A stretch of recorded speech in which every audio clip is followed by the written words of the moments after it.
Students, आज हम बात करेंगे नॉर्मलाइजेशन पे। तो आप लोगों ने सुना होगा भाई डीबीएमएस में सब बहुत मोस्ट इम्पॉर्टेंट टॉपिक है हमारा नॉर्मलाइजेशन, नॉर्मल फॉर्म्स में कन्वर्ट किया जाता है। लेकिन सबसे पहले हमें ये समझना चाहिए कि हम नॉर्मलाइजेशन की हमें ज़रूरत क्यों होती है। जब तक हम ये नहीं समझेंगे तब तक हमें ये नहीं समझ में आएगा कि हम अपनी टेबल्स को डिवाइड क्यों करें। नॉर्मलाइजेशन क्या होता है? अपनी टेबल्स को डिवाइड करना, अलग अलग छोटी छोटी टेबल्स में डिवाइड करना एक बड़ी टेबल को, ठीक है। डिकम्पोजिशन जिसे हम कह सकते हैं, डिकम्पोज करना, decompose table into smaller parts, ठीक है। तो हम क्यों कर रहे हैं ये सबसे पहले हम अगर जान लेंगे तो हमें आसानी होगी आगे के कंसेप्ट्स को समझने में।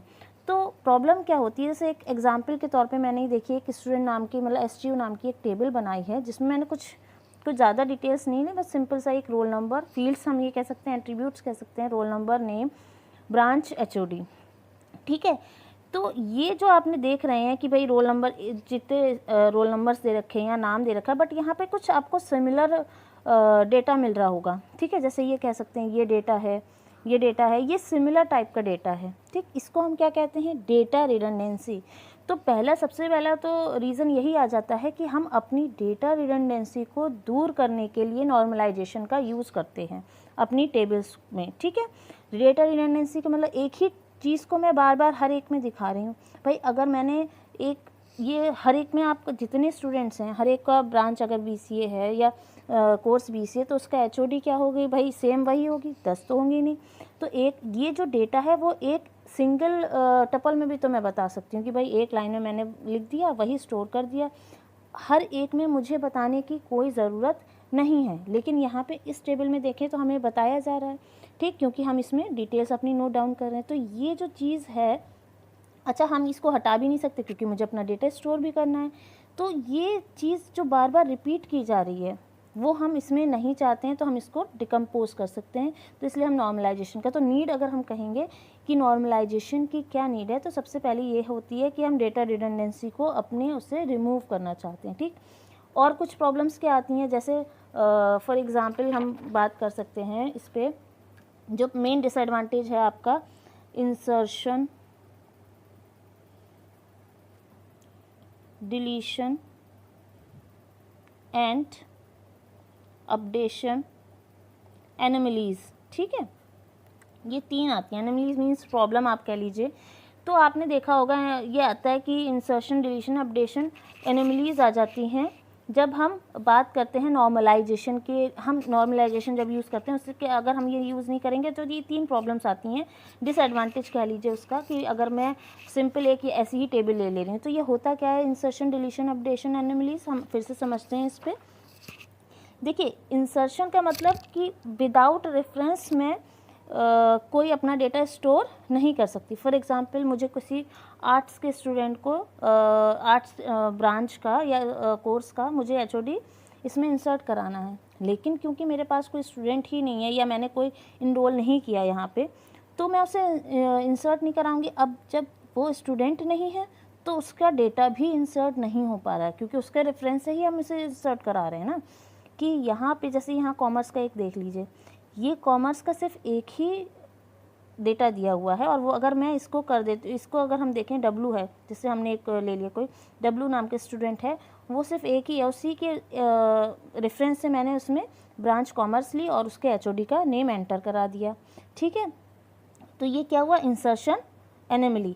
और इसी को अगर हम डिलीशन एनोमली समझेंगे, कैसे होता है कि जैसे अगर मैंने यही एक सिंगल मेरा डेटा, इसमें जो मेरे पास टेबल है, जो मेरे पास डेटा है, उसमें एक ही दिया हुआ है स्टूडेंट जिसमें ये डेटा रिकॉर्ड है, मतलब कॉमर्स का एक ये एचओडी जो है क्यूआर, ये डेटा जो है सिर्फ एक ही टपल में दिया हुआ है या एक रो में दिया हुआ है। अगर मैंने इस टपल को डिलीट कर दिया या मैंने इस स्टूडेंट का मुझे नाम डिलीट करना है, तो साथ में ये डेटा भी डिलीट हो जाएगा, जो कि मैं नहीं चाहती हूँ डिलीट करना, ठीक है।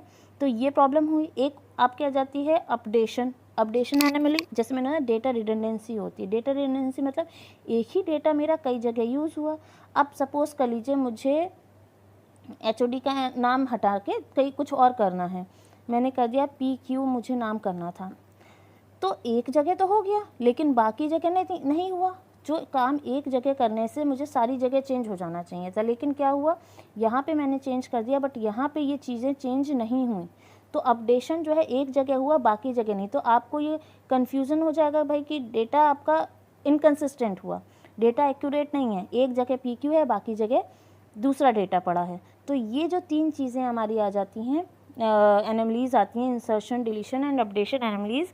तो उसको दूर करने के लिए हमने क्या करा कि ये जो डेटा रिडंडेंसी हो रही है उसको दूर करने के लिए हमने नॉर्मलाइजेशन का यूज़ किया। ठीक, तो नॉर्मलाइजेशन के लिए फिर हम कुछ फॉर्म्स होती हैं, 1 बाय 1 हम देखते हैं, जैसे 1 NF, first normal form, second NF, third NF, ठीक, फिर BCNF।